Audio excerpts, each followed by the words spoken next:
இறைவாளர்களுக்கு வணக்கம். இந்த தை மாதம் என்னென்ன மாதிரியான மாற்றங்களையும் ஏற்றங்களையும் தரப்போகுது அப்படிங்கிறத கணித்து சொல்வதற்காகவும், குறிப்பா மீனம் ராசினியர்களுக்கு இந்த தை மாதத்துல என்னென்னலாம் ஏற்றம் இருக்க போகுது அப்படிங்கிறத சொல்றதுக்காகவும் நம்மளோட இணைந்திருக்கார் நம்மளுடைய டாக்டர் பஞ்சநாதன் ஐயா அவர்கள். சார் வணக்கம்.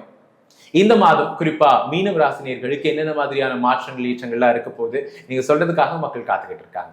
மீனராசிக்காரர்களுக்கு இந்த மாதம் சில விஷயத்துல நீங்க ரொம்ப கவனமா இருக்கணும். குறிப்பாக தை மாதம் வரக்கூடிய அமாவாசை, சர்வ தை அமாவாசை, இதை கண்டிப்பா கடைபிடிக்கணும். என்ன காரணம் சொன்னா, இருட்டை குறிக்கக்கூடியவன், கர்மாவை குறிக்கக்கூடியவன், கர்ம காரியங்களை குறிக்கக்கூடியவன் சனி பகவான். இந்த சனி பகவான் நம்மளுடைய ராசியில இருக்கார். நீங்க நல்லா தெரிஞ்சுக்கோங்க, யாருக்கெல்லாம் 7.5 சனி நடக்குதோ, யாருக்கெல்லாம் அஷ்டமத்து சனி நடக்கிறதோ, அர்த்தாஷ்டம சனி நடக்கிறதோ, ஜென்மச்சனி நடக்கிறதோ, இவர்கள் எல்லாம் தங்களுடைய கர்ம காரியங்களை மிக கரெக்டா செய்யணும். இந்த கர்ம காரியங்களை செய்யாம போனா 7.5 சனியில மிகப்பெரிய துன்பங்கள் வருது. ஏன்னு தெரியல சார். நல்லா தான தர்மம்லாம் நல்லா பண்றேன் சார், ஆபீஸ்ல வேலையெல்லாம் சின்சியரா பண்றேன் சார், தூங்குறது கூட இல்லை சார், கடுமையா உழைக்கிறேன் சார், ஆனா என்ன ஏன் சார் பிடிச்சுக்கிடுச்சு அந்த சனி அப்படின்னு கேட்கிறாங்க. ஏன் அப்படி உங்களுக்கு இருக்கு ஒரு துன்பம் இருக்கிறது அப்படின்னு சொன்னா, பித்ரு காரியங்களை நீங்க சரியா செய்யலைன்னு அர்த்தம். ஆகவேதான் அந்த தை அமாவாசையாவது கடைபிடிங்க அப்படிங்கிறோம். பொதுவாக 12 மாசமும் வரக்கூடிய அமாவாசை அன்றைக்கு எள்ளும் தண்ணீரும் இறைத்து தர்ப்பணம் கொடுக்கணும். சில பேர் தர்ப்பணம் கொடுக்குறோம், நாங்கள் ஐயருக்கு வச்சு கொடுத்துட்டோங்கிறாங்க. அதெல்லாம் பத்தாது. ஜாதகத்தில் இருக்கக்கூடிய பித்ரு தோஷத்தை பார்க்கிற போது எள்ளும் தண்ணீரும் இறைத்து தர்ப்பணம் கொடுப்பது நல்லது. அதை முதல்ல பார்த்துக்கிடுங்க. அப்படி இந்த தை அமாவாசை இந்த தடவை 18ஆம் தேதி வருகிறது. ஜனவரி மாதம் 18ஆம் தேதி தை அமாவாசை. அந்த தை அமாவாசையை நீங்க கடைபிடிப்பதன் மூலமாக உங்கள் குடும்பத்தில் இருக்கக்கூடிய பிரச்சனைகளை தீர்த்து கொள்ளலாம். வருடத்திற்கு இந்த 12 மாதம் ஒவ்வொரு மாதமும் அமாவாசை வருது. அது அமாவாசைகள் கடைபிடிப்பது முக்கியம். அது போக மாத பிறப்பு சர மாதங்கள் என்று சொல்லக்கூடிய சித்திரை மாதம், ஆடி மாதம், ஐப்பசி மாதம், தை மாதம், இந்த 4 மாதம் மிக முக்கியமான மாத பிறப்புக்கு வர தர்ப்பணம் கொடுக்கணும். அப்படி கொடுத்தால்தான் உங்களுடைய பித்ரு தோஷங்கள் நீங்கும். எனதருமை இறைவா சேனல் நேயர்களே, உங்களுக்கு இது உபயோகப்படணும் என்னுடைய அன்பு நேயர்களுக்கு அப்படிங்கிறதுக்காக நான் சொல்லிக்கிட்டு இருக்கேன். இப்போ ஜென்மத்திலே சனி பகவான் இருக்கிற போது இது என்ன ஒன்று கேட்டீங்கன்னா, மற்றவங்களுக்கெல்லாம் சனி பகவானை பிடிக்கும், உங்களுக்கு லாபாதிபதியும் சனி பகவான் தான். அப்போ சனி பகவான் வெறும் நஷ்டத்தை மட்டும் கொடுப்பாரு எதுவாகக்கூடாது, லாபத்தையும் தருவார். மீனராசிக்காரங்களுக்கு திடீர் என்று ப்ரமோஷன் சிலருக்கு கிடைக்கும் இந்த மாதம். அந்த யோகம் உங்களுக்கு இருக்கு. உங்க வீட்டில் வளர்ப்பீங்க பாருங்க 4 கால் ஜீவன்கள், அவர்களுடைய உடல் நலத்தில் அக்கறை எடுத்துக்கிடணும். எந்த 4 கால் ஜீவன்களை நீங்கள் வளர்க்கிறீர்களோ, ஏன்னா உங்களுக்கு 7.5 சனி நடக்குது. இந்த காலகட்டத்தில் உங்களுடைய வளர்ப்பு பிராணிகள் உடல் நலத்தில் அக்கறை எடுத்துக்கிடணும். 2ஆம் இடத்திற்கு அதிபதியானவன் செவ்வாய் பகவான். அவர் லாபத்தில் உட்கார்ந்துருக்காரு. பூமி சம்பந்தப்பட்ட லாபம் சேரும், நல்ல சொத்து சுகம் சேரும், புதிதா சொத்து வாங்குற யோகம் வரும். நீங்கள் வாங்கின சொத்தை வாடகைக்கு விட்டு அதனால லாபம் வரும். உங்க சொத்தை வாடகைக்கு விட்டு அதனால லாபம் சேரும். அந்த யோகம் இருக்கிறது. ராசிக்கு அதிபதியான குரு பகவான் 4ஆம் இடத்துல இருக்கார். படிக்கக்கூடிய மாணவர்களுக்கு படிப்புல நல்ல முன்னேற்றத்தை கொண்டு கொடுப்பார். அந்த குரு பகவான் 10ஆம் இடத்தை பார்க்கிறாரு. கேம்பஸ் இன்டர்வியூல சிலருக்கு வேலை வாய்ப்பு கிடைக்கும் மாணவர்களுக்கு, அதெல்லாம் யோகம் இருக்கு. சனி பகவான் ராசியில் இருக்காருன்னு எப்படியாவது வேலை வாய்ப்பு கொடுத்துருவாருங்க.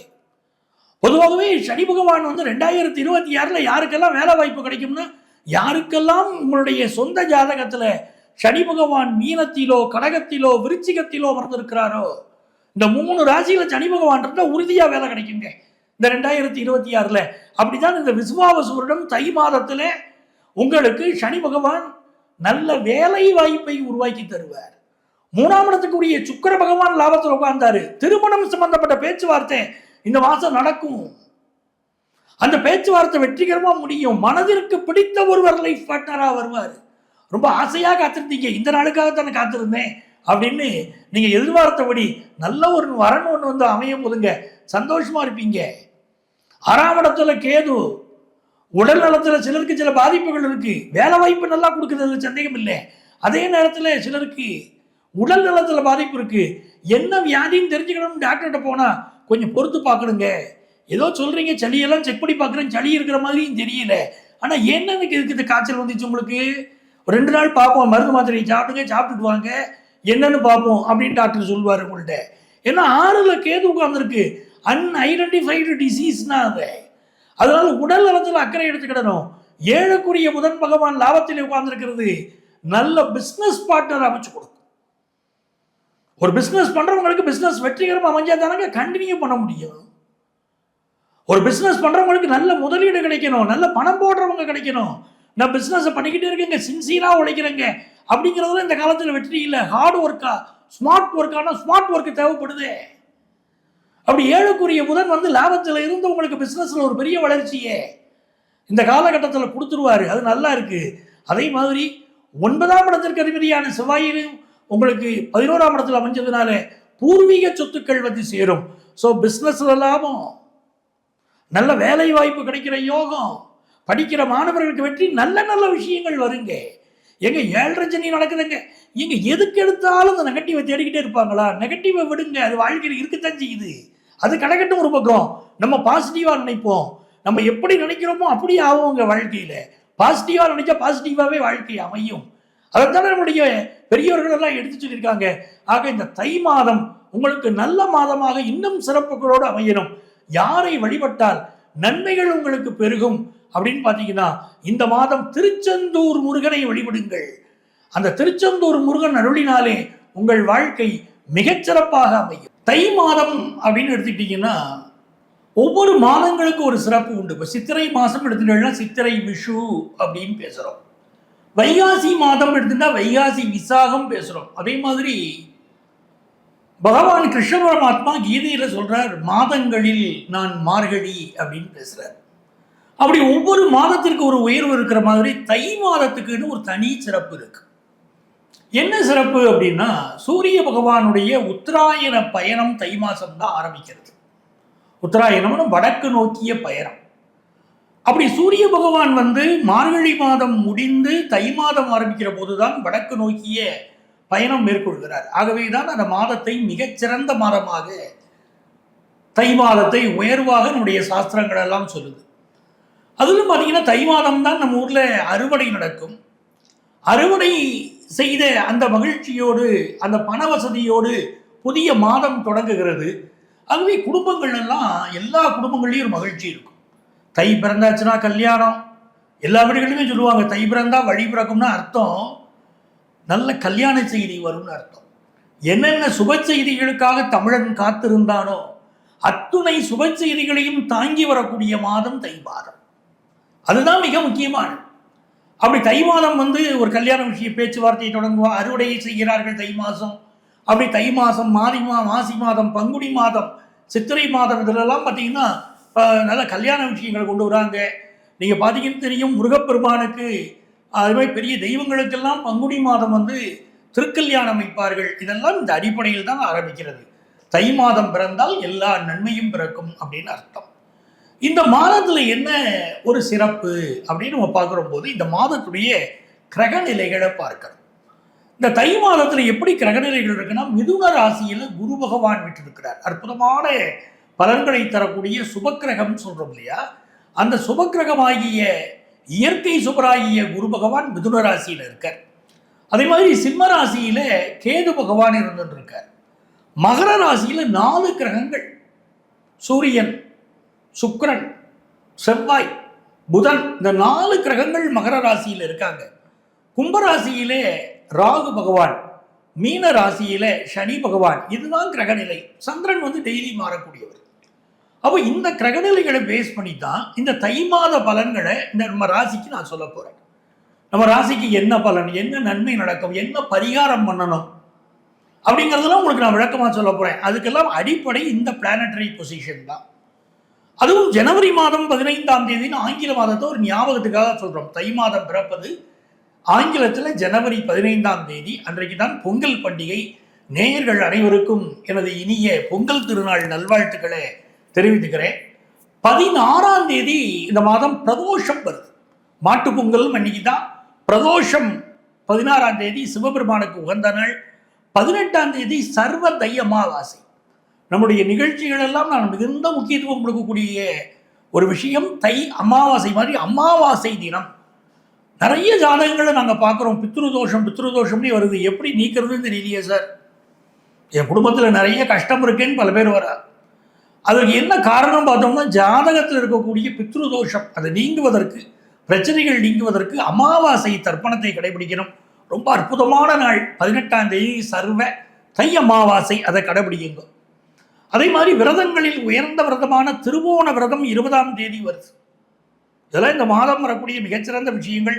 25ஆம் தேதி ரத சப்தமி, பீஷ்மர் முக்தி அடைந்தார் அப்படின்னு சொல்றோம் இல்லையா, ரத சப்தமி, பீஷ்மாஷ்டமிலாம் அடுத்தடுத்த நாட்கள் அப்படி வந்துடுது. பிப்ரவரி மாதம் 1ஆம் தேதி அது தைப்பூசம், முருகனுக்கு ஒரு நாள் திருநாள் இல்லையா, அந்த அற்புதமான நாள் தைப்பூசம். அன்னைக்கு விரதம் இருந்து முருகப்பெருமானை வழிபடுவது இந்த தை மாதத்தில் எல்லா நல்ல பலன்களையும் தரும். விநாயகப் பெருமானை வழிபடக்கூடியவர்களுக்கு 5ஆம் தேதி சங்கடகர சதுர்த்தி. அந்த சங்கடகர சதுர்த்தி வழிபாட்டை மேற்கொள்ளுங்க. உங்கள் வாழ்க்கையில் என்ன தடைகள் இருந்தாலும் அது விலகும். மிக முக்கியமாக நீங்கள் இந்த தை பிறந்தால் வழி பிறக்கும் கேட்டதில் மிக முக்கியமாக இன்னொரு சமாச்சாரம் சொல்லணும். பிப்ரவரி மாதம் நமக்கு ஜனவரி 15 பிப்ரவரி 15 வரைக்கும் இந்த தை மாதம்னு சொல்கிறோம். அதில் ஜனவரி மாதம் 17ஆம் தேதி காணும் பொங்கல்.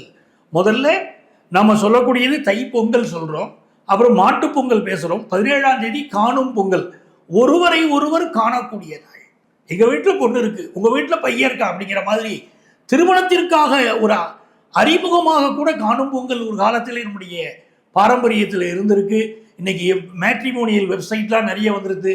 அந்த காலத்தில் ஒருவரை ஒருவர் தெரிந்து கொள்வதற்கு, ஒரு குடும்பத்தில் வயது வந்த பெண் இருக்கிறாள், பையன் இருக்கிறான்னு தெரிந்து கொள்வதற்கெல்லாம் இந்த காணும் பொங்கல் பயன்பட்டது. அவ்வளவு அற்புதமான மாதம். இப்போ நம்ம ராசிக்கு இந்த மாதம் என்ன பலன்கள், என்ன பரிகாரங்கள் பண்ணணும்னு உங்களுக்கு சொல்லிட்டேன். நிறைய நண்பர்கள் கேட்குறீங்க, சார் தோல் நோய்கள் நிறைய இருக்குது, இதை நீக்குவதற்குரிய நாட்கள் அப்படின்னு இந்த மாதத்தில் எது சிறந்த நாள் அப்படின்னு கேட்குறீங்க.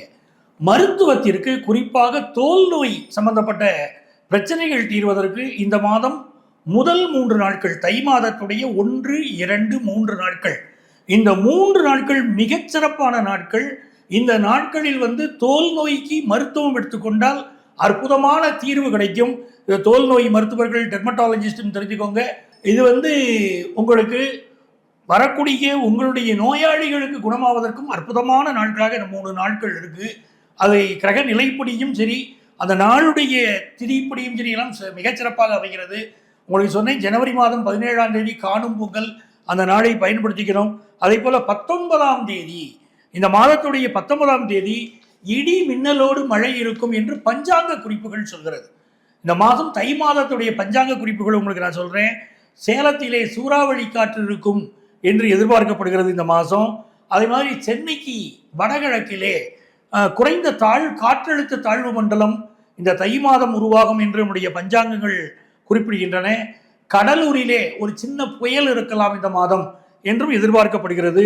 அதே போல கம்பளி பூச்சிகளுடைய தொல்லை கொஞ்சம் அதிகமாக இருக்கும் தை மாதத்திலே என்று குறிப்பிடப்படுகிறது. தென் மாவட்டங்களில் கடும் பாதிப்புகள் இருக்கலாம், கடும் புயல் இருக்கலாம் என்று நம்முடைய பஞ்சாங்கங்கள் குறிப்பிட்டு சொல்கின்றன. எனது அருமை நேயர்களே, இந்த தை மாதத்துடைய இவ்வளவு நல்ல பலன்களையும் கேட்டீங்க. இந்த மாதத்தில் நான் உங்களுக்கு குறிப்பிட்டு சொன்னேன், சில ஃபங்க்ஷன்ஸ் இருக்கு பாருங்க. உதாரணமாக பிரதோஷம். இந்த பிரதோஷம் அன்னைக்கு சிவபெருமான் கோயிலுக்கு அவசியம் போகணும். சிவபெருமானை வழிபடுகிற போது அதில் அற்புதமான ஒரு பாடல் இருக்கு, உங்களுக்கு தெரியும், சித்தர் பாடல்.